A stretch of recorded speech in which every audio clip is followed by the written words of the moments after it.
La casa de sus sueños. De la escritora inglesa Agatha Christie. Prólogo de Agatha Christie. La casa de sus sueños se publicó por primera vez en Sabrina Magazine en enero de 1926. El relato es una versión revisada de The House of Beauty, que Agatha Christie escribió poco antes de la Primera Guerra Mundial e identificó en su autobiografía como lo primero que escribí que permitía albergar ciertas esperanzas. Si bien el relato original era confuso y en exceso morboso, La casa de sus sueños presenta considerables afinidades con las amenazadoras historias de fantasmas de la época eduardiana, en particular las de E. F. Benson. Es mucho más claro y menos introspectivo que el relato original, corregido a fondo por Agatha Christie antes de su publicación. Para desarrollar los dos personajes femeninos atenuó la espiritualidad de Allegra y perfiló mejor el papel de Maisie. Un tema semejante se explora en The Call of Wings, otro relato de su primera etapa, recogido en Poirot infringe la ley 1933.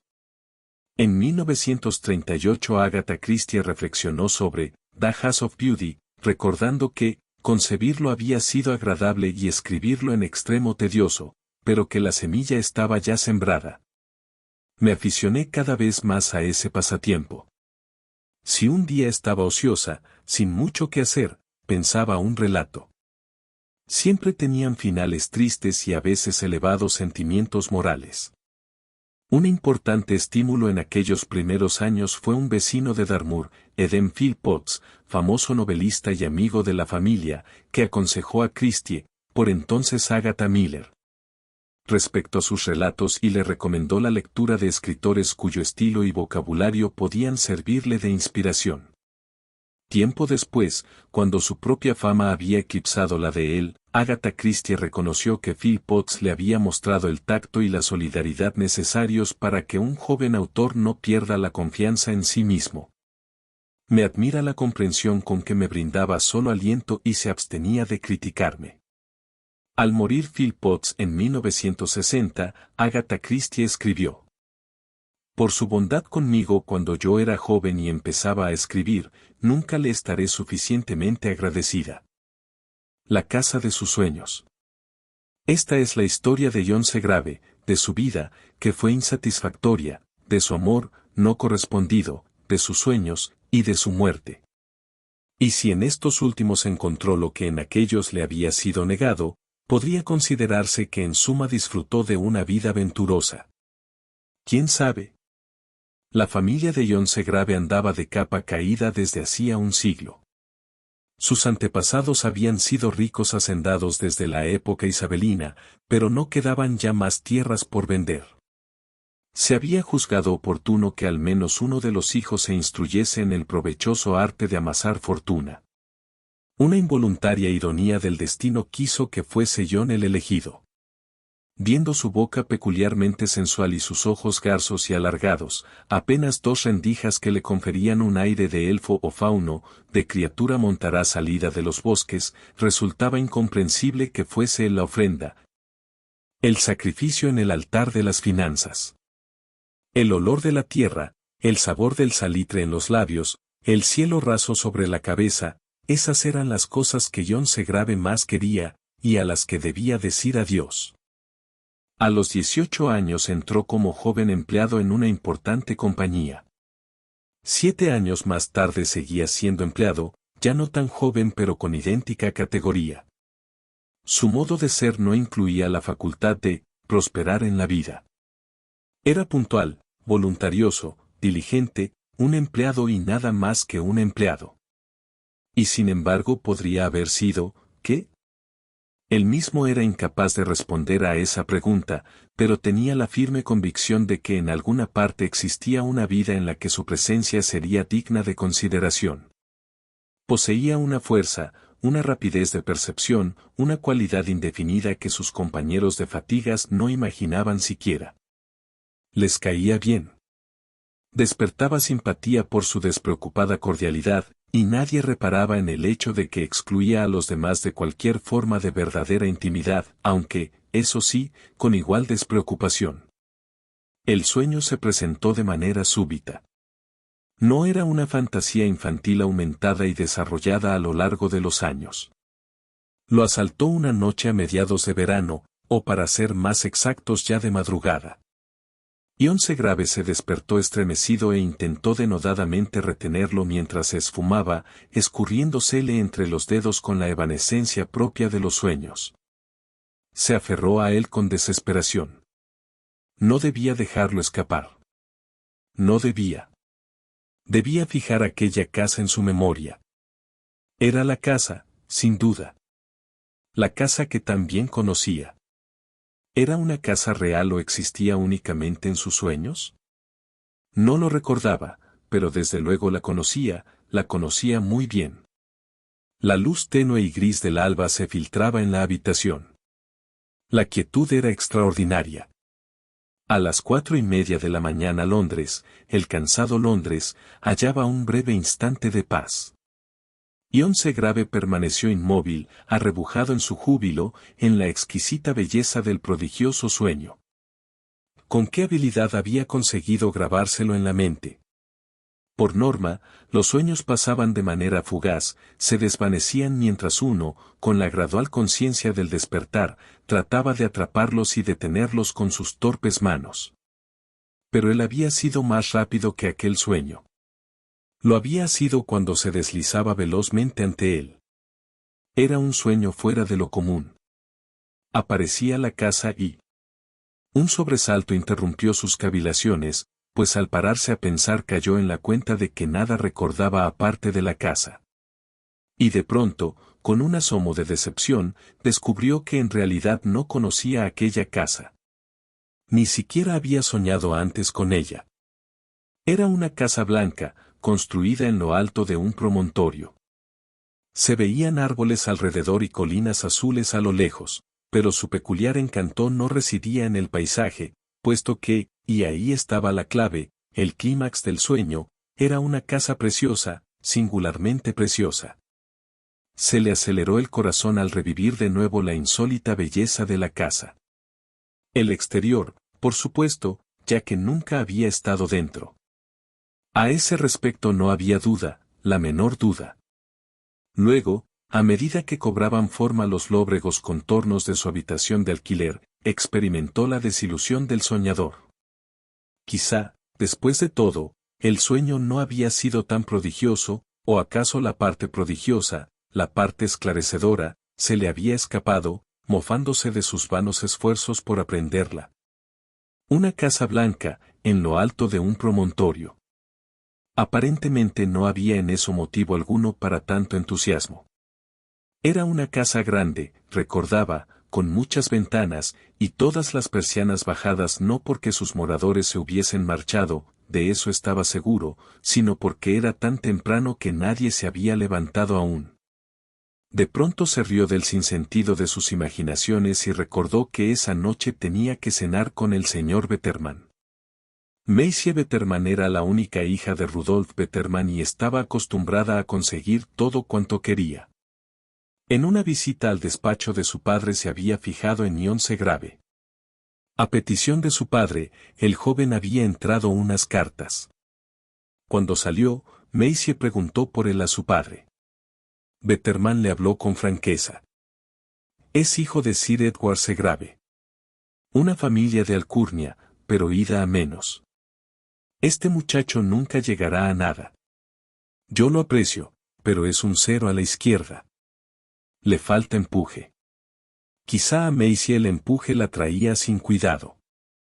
Era una cualidad a la que su progenitor atribuía más valor que ella.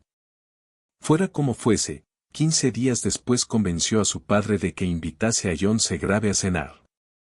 Sería una cena íntima, Maisie, su padre, Ion Segrave y una amiga que pasaba una temporada en casa con ella. La amiga no pudo reprimir ciertos comentarios. Supongo, Maisie, que tienes derecho a devolución. Después, si estás satisfecha de la adquisición, tu padre lo envolverá para regalo y se lo traerá a su querida hijita, comprado y pagado como debe ser. Alegra, eres el colmo. Alegra Kerr se echó a reír. Maisie, no te privas de ningún capricho, bien lo sabes. Me gusta ese sombrero, me lo quedo. Si puede hacerse con los sombreros, ¿por qué no con los maridos? No digas tonterías. Apenas he hablado con él todavía. No. Pero ya has tomado una decisión, repuso Allegra. ¿Qué ves en él, Maisie? No lo sé, dijo pausadamente Maisie Betterman. Es distinto. ¿Distinto? Sí. No sabría explicártelo. A su manera es apuesto, sí, pero no se trata de eso. Cuando estás ante él, parece no verte. A decir verdad, no creo que me mirase siquiera el otro día en el despacho de mi padre. Allegra volvió a reír. Ese es un truco muy viejo. Un joven astuto, diría yo. Allegra, eres odiosa. Anímate, querida. Papá se encargará de traerle un manso corderito a su pequeña Maisie. No es ese mi deseo. ¿El amor con mayúsculas, eso es lo que esperas? Preguntó Allegra. ¿Por qué no iba a enamorarse de mí? Por nada en particular. Ojalá se enamore. Allegra sonrió y observó a su amiga de arriba abajo. Maisie Betterman era una muchacha de corta estatura, tirando a rellena, y cabello castaño cortado a lo garcón y artísticamente ondulado. Los colores de moda en polvos y carmín realzaban su excelente cutis. Tenía la boca proporcionada y los dientes regulares, los ojos pequeños y chispeantes, y la barbilla quizá un poco pronunciada. Vestía con buen gusto. Sí, añadió Allegra una vez concluido su escrutinio. Estoy convencida de que se enamorará. En conjunto causas un efecto francamente bueno, Maisie. Maisie la miró con escepticismo. Lo digo en serio, aseguró Allegra. Lo digo en serio, palabra de honor. Pero supón por un momento que eso no ocurre, que se enamore quiero decir. Supón que llega a sentir por ti un afecto sincero pero platónico. Entonces, ¿qué? Puede que no me guste cuando lo conozca mejor. Es posible. Sin embargo, también podría ser que te gustase mucho más. Y en tal caso. Maisie se encogió de hombros. Espero tener orgullo suficiente. El orgullo, la interrumpió Allegra, sirve para disimular los sentimientos, no para evitarlos. En fin, no veo razón para no admitirlo, contestó Maisie, ruborizada, soy un buen partido. Desde su punto de vista, claro, la hija de su padre y esas cosas. Una futura participación en el negocio y todo eso, dijo Allegra. Sí, Maisie, eres hija de tu padre, de eso no hay duda. Me complace oírte hablar así. Me encanta que mis amigos se comporten como es propio de ellos. El ligero tono de burla molestó a Maisie.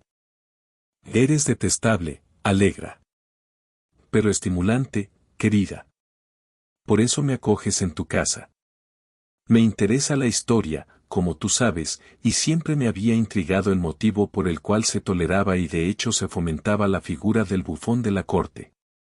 Ahora que yo misma lo soy, he conseguido por fin entenderlo. A algo tenía que dedicarme, y ese no es un mal papel. Ahí estaba yo, orgullosa y sin blanca, como la heroína de una novela rosa, bien nacida y mal educada. ¿Y ahora qué haré? Sabe Dios, dijo ella. Según observé, se tenía en gran estima a la consabida pariente pobre, siempre dispuesta a pasar sin fuego en la habitación y contenta de aceptar encargos y ayudar a su querida prima fulana de tal. En realidad no la quiere nadie, excepto aquellos que no pueden permitirse criados y la tratan como a una esclava. Así que opté por el papel de bufón. Insolencia, franqueza, una pizca de ingenio de vez en cuando, no demasiado por temor a defraudar luego las expectativas de los demás, y detrás de todo eso una perspicaz observación de la naturaleza humana.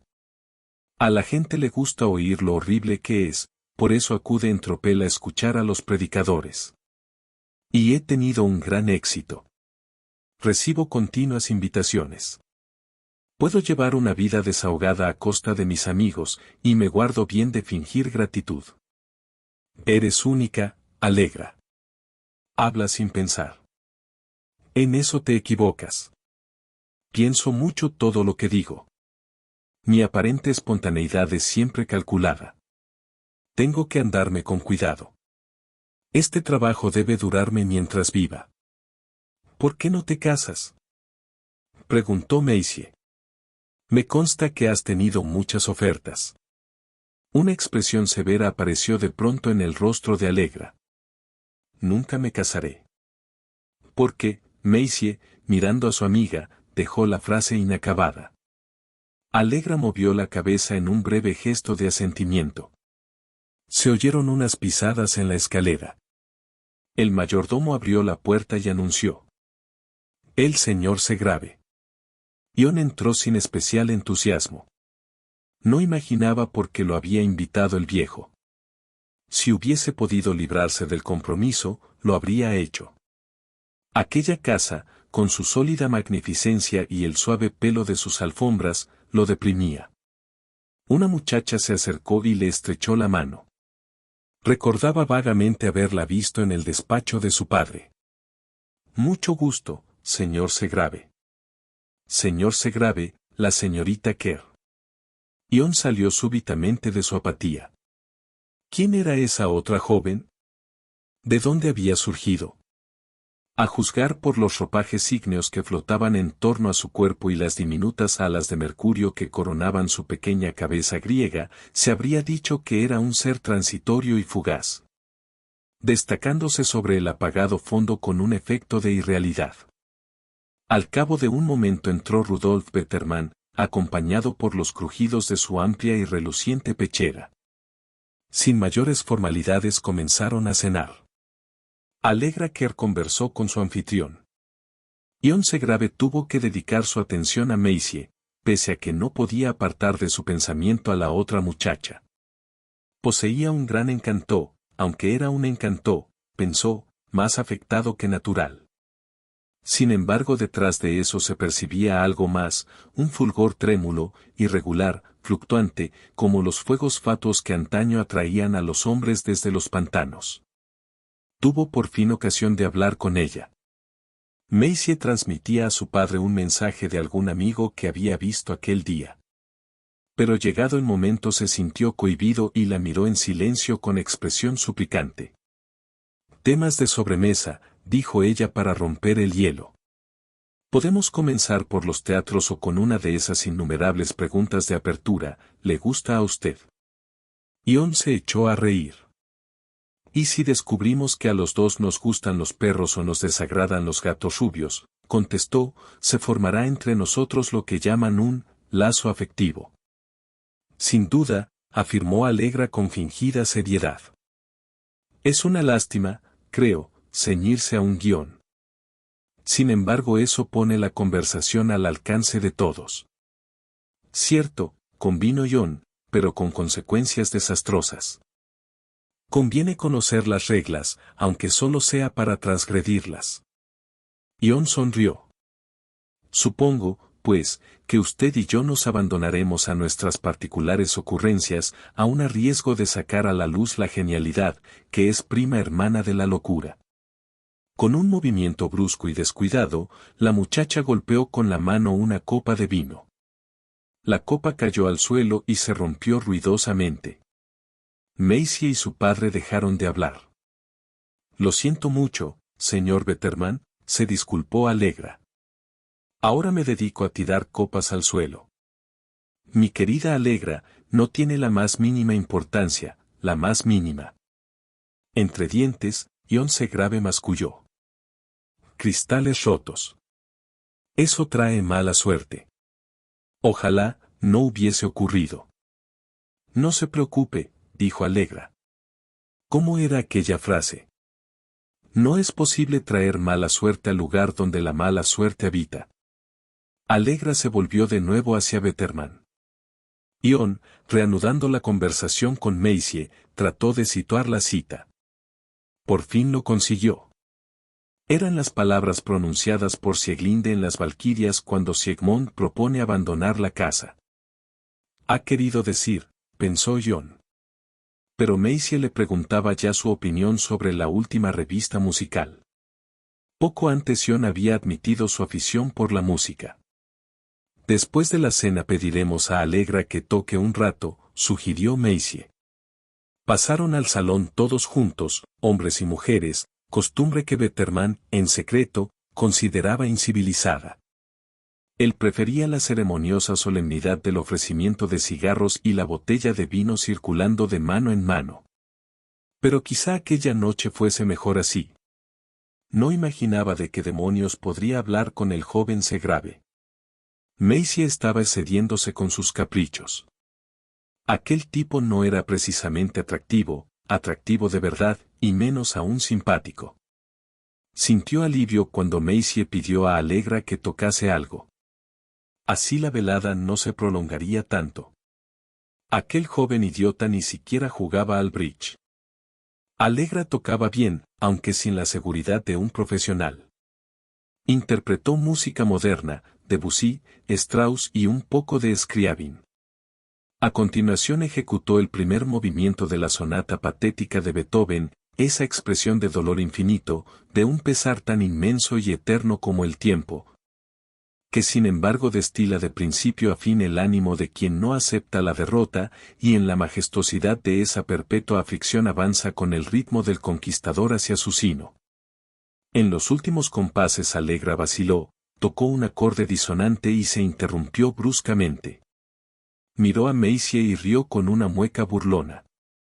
«Como ves, no me dejan en paz», dijo. De inmediato, sin esperar respuesta a su enigmático comentario, acometió una melodía extraña e inquietante de misteriosos acordes y curioso compás, distinta de cualquier otra música que Segrave hubiese oído hasta entonces. Era delicada como el vuelo de un pájaro suspendido en el aire. De pronto, sin transición previa, se convirtió en una confusa sucesión de notas discordantes, y Allegra, riendo, se levantó y se apartó del piano. Pese a su risa, se la notaba alterada, casi asustada. Se sentó junto a Maisie, y Jon oyó susurrar a esta. «No deberías hacerlo. En serio, no deberías». «¿Qué era eso último?», preguntó Jon con vivo interés.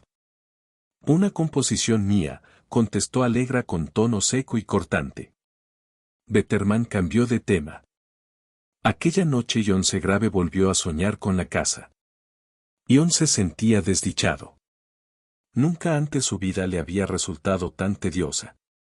Hasta ese momento la había aceptado con resignación, como una necesidad desagradable que, no obstante, dejaba intacta en esencia su libertad interior. De repente todo había cambiado. Los mundos exterior e interior se confundían. No se engañó en cuanto a la causa de tal cambio. Se había enamorado de Allegra que a primera vista. ¿Qué haría al respecto? Aquella primera noche, dado el inicial desconcierto, no había planeado nada. Ni siquiera había intentado verla de nuevo. Poco tiempo después, cuando Maisie Betterman lo invitó a pasar un fin de semana en la casa de campo de su padre, acudió entusiasmado, pero, para su decepción, Allegra no estaba allí. La mencionó una vez tímidamente, y Maisie le explicó que se hallaba de visita en Escocia. Jon no insistió más. Habría deseado seguir hablando de ella, pero no consiguió articular palabra. Ese fin de semana su comportamiento dejó perpleja a Maisie. No parecía darse cuenta, en fin, no parecía darse cuenta de lo evidente. Maisie no se anduvo con rodeos, pero con el de nada servían sus directos métodos. Jon la consideraba amable pero un tanto abrumadora. Sin embargo las Moiras fueron más poderosas que Maisie, y quisieron que Jon volviese a ver a Allegra.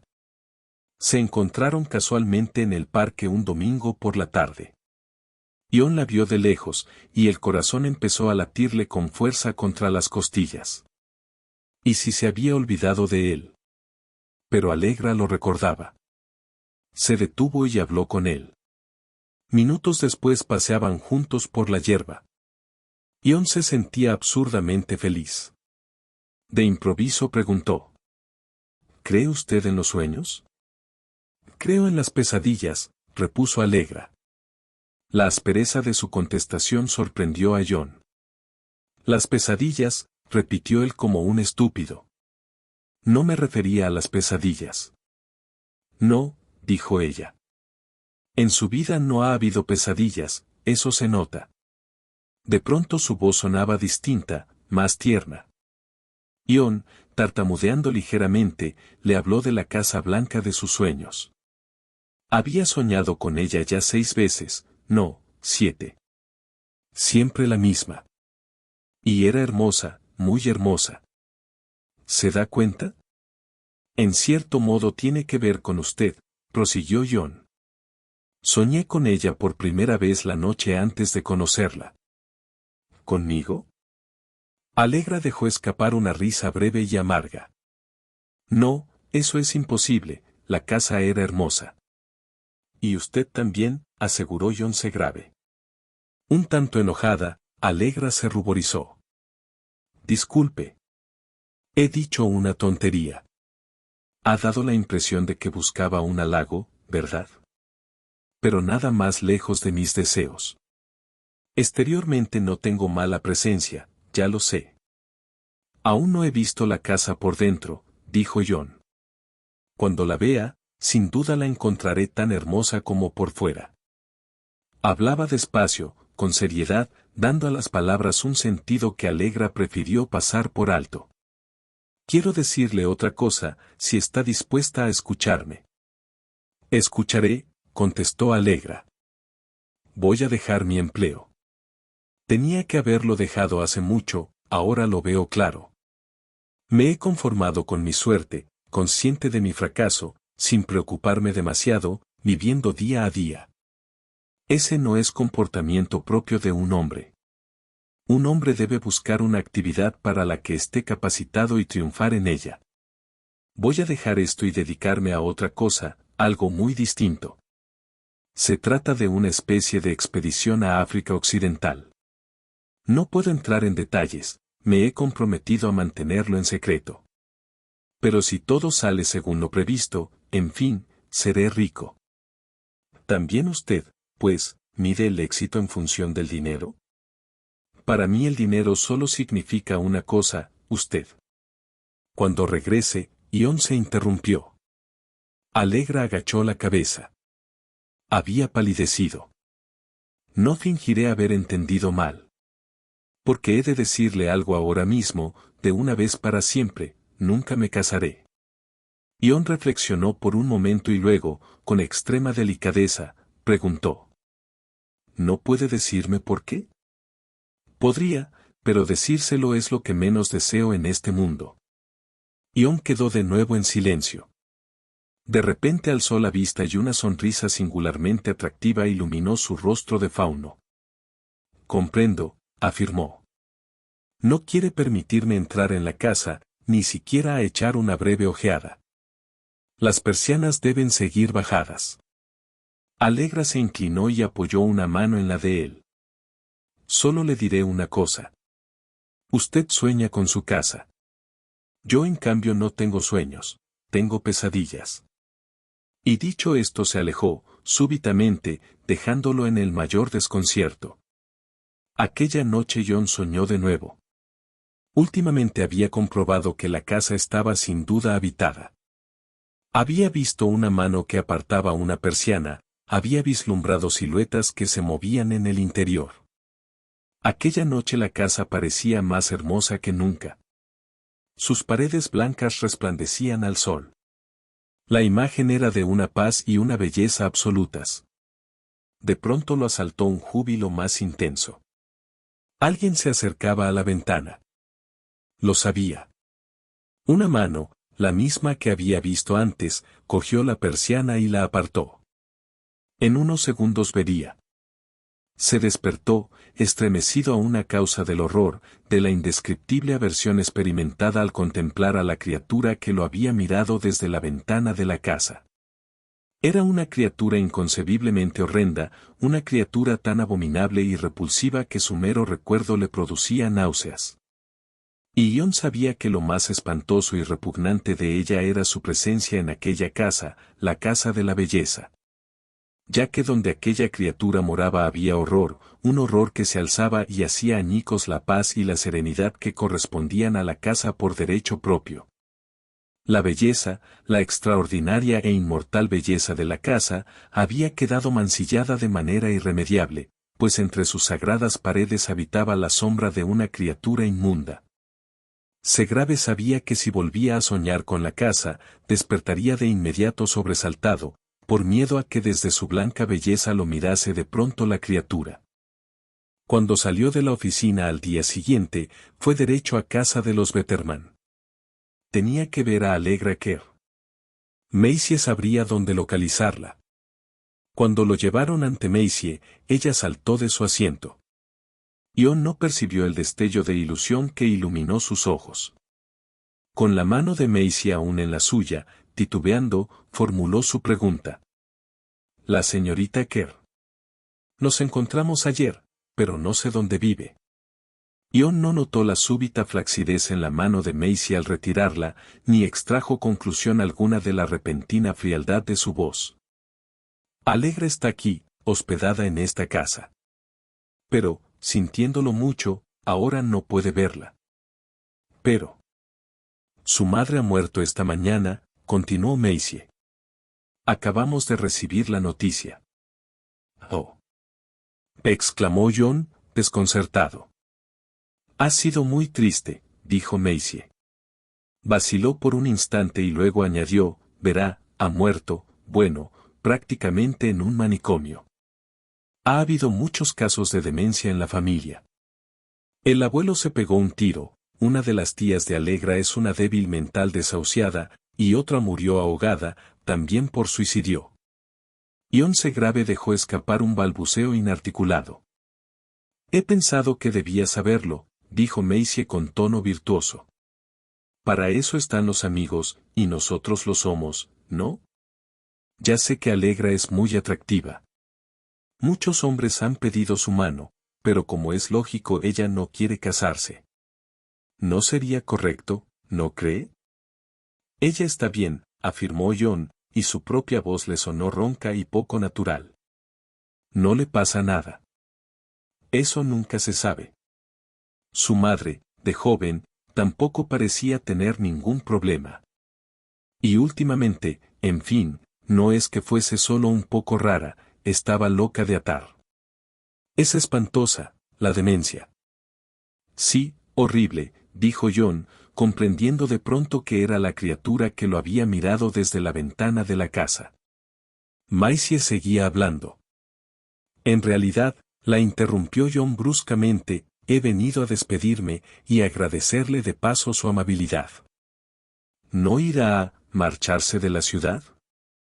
Preguntó Maisie con manifiesta inquietud. Ion sonrió de medio lado, era una sonrisa triste y seductora. Sí, contestó. A África. África. Repitió Maisie, perpleja. Aún no había salido de su asombro cuando Ion Segrave le estrechó la mano y se fue, dejándola allí plantada, con los puños tensos a los costados y una mancha de airado rubor en cada mejilla. Abajo, en el umbral de la puerta, Ion Segrave se encontró cara a cara con Allegra, que entraba de la calle. Vestía de negro y tenía el rostro pálido y sin vida. Le lanzó una mirada y le pidió que la acompañase a una pequeña sala. Maisie ya lo ha puesto al corriente, dijo Allegra. Lo sabe, ¿verdad? Ion asintió con la cabeza. ¿Pero qué más da? Usted está bien. Algunos, se libran. Allegra lo contempló con expresión sombría y lastimera. Usted está bien, insistió él. No lo sé, susurró Allegra. No lo sé. Ya le dije que tengo pesadillas. Y cuando toco el piano, esos otros se adueñan de mis manos. Ion la observaba paralizado. Mientras Allegra hablaba, algo asomó fugazmente a sus ojos. Desapareció en un instante, pero John lo reconoció, era la criatura que lo había mirado desde la casa. Allegra advirtió su leve respingo. Me ha comprendido, musitó. Me ha comprendido. Pero lamento que Maisie se lo haya dicho. Lo ha privado a usted de todo. ¿De todo? Preguntó John. Sí. Ni siquiera le quedarán los sueños. A partir de ahora nunca más se atreverá a soñar con la casa. En África Occidental caía un sol de justicia y apretaba el calor. John Segrave seguía gimiendo. No la encuentro. No la encuentro. El médico inglés de corta estatura, cabello rojo y pronunciada mandíbula observaba a su paciente con expresión ceñuda y su característica actitud intimidatoria. Repite eso una y otra vez, comentó. ¿A qué se refiere? Habla, creo, de una casa, susurró la hermana de la Caridad de la Misión Católica con su afable imperturbabilidad, contemplando también al enfermo. ¿Una casa, eh? Bien, pues tiene que quitársela de la cabeza, o no se recuperará. El problema está en su mente. Segrave. Segrave. El enfermo consiguió concentrar su errática atención. Cuando posó la mirada en el rostro del médico, pareció reconocerlo. Escuche, se pondrá bien. Voy a curarlo. Pero no debe preocuparse más por esa casa. No va a escaparse, ¿entiende? Así que por ahora deje de buscarla. De acuerdo, respondió Segrave con aparente docilidad. Considerando que ni siquiera existe, supongo que no puede escaparse. Claro que no. El médico rió con su natural optimismo. Ahora no tardará ya en recuperarse. Y sin perder tiempo en ceremonia se marchó. Segrave se quedó en la cama meditabundo. La fiebre había remitido por el momento, y podía pensar con lucidez. Tenía que encontrar la casa. Durante 10 años había temido encontrarla. La idea de que se le apareciese de improviso era su mayor terror. Y de pronto un día, cuando sus miedos se habían adormecido, la casa lo encontró a él. Recordaba con toda claridad el angustioso terror inicial y la posterior sensación de alivio, repentina, profunda. Ya que la casa estaba vacía. Por completo vacía y en una paz absoluta. Seguía igual que en sus recuerdos de 10 años atrás. No la había olvidado. Un enorme furgón de mudanzas negro se alejaba lentamente de la casa. Por lo visto, el último inquilino se marchaba con sus muebles. John se acercó a los responsables del furgón y habló con ellos. El furgón, totalmente negro, tenía algo siniestro. Los caballos, con las crines y las colas al viento, eran también negros, y los hombres llevaban trajes y guantes negros. Todo aquello le recordaba algo que no lograba precisar. Sí, sus suposiciones habían sido acertadas. El último inquilino se mudaba, su contrato de arrendamiento había expirado. De momento, hasta que el propietario regresase del extranjero, la casa permanecería deshabitada. Y al despertar lo había inundado la apacible belleza de la casa vacía. Un mes más tarde recibió una carta de Maisie, perseverante, le escribía una vez al mes. En ella le comunicaba que Allegra Kerr había fallecido en el mismo manicomio que su madre. ¿No era una lástima? Aunque también, en sus circunstancias, una bendición. Había sido muy extraño recibir la noticia en aquel momento, poco después del sueño. Yo no entendía exactamente por qué, pero se le había antojado extraño. Y lo peor era que desde entonces no había conseguido encontrar la casa. Por alguna razón, había olvidado el camino. La fiebre lo atacó de nuevo. Se agitó inquieto. Claro, la casa estaba en lo alto de un promontorio. ¿Cómo había podido olvidarlo? Tenía que subir hasta allí. Pero escalar precipicios era peligroso, muy peligroso. Arriba, arriba, arriba. Oh. Había resbalado. Tenía que empezar de nuevo desde abajo. Arriba, arriba, arriba. Transcurrieron días, semanas, quizá incluso años, aunque no estaba seguro. Y seguía subiendo. En una ocasión oyó la voz del médico. Pero no podía detenerse a escuchar. Además, el médico le pediría que dejase de buscar la casa. Él, en su ignorancia, creía que era una casa corriente. Recordó de pronto que debía permanecer sereno, muy sereno. Solo manteniéndose muy sereno era posible encontrar la casa. De nada servía buscarla con prisas o impaciencia.